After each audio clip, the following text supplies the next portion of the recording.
since 1948, Pakistan has used illegal armed groups, terrorist organizations, as an arm of its foreign policy.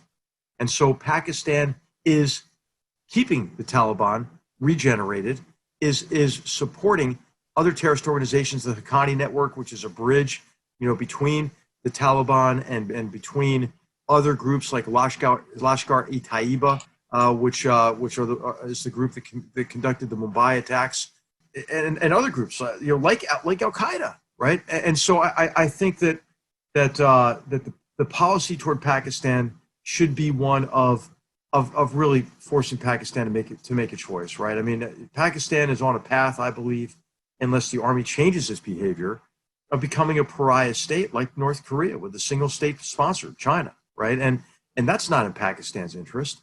And so I think it's really well past time for the Pakistani army and its intelligence arm, the Inter-Services Intelligence, the ISI, to stop the support for terrorist organizations, which, by the way, pose a huge threat to the Pakistanis. And they've suffered tremendously at the hands of terrorists who share in this ecosystem.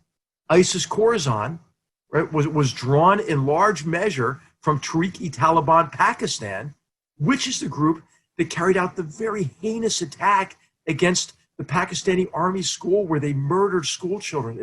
And I thought if there was going to be a time when Pakistan would change its policy and its behavior, it would be then. But they haven't done it, sadly.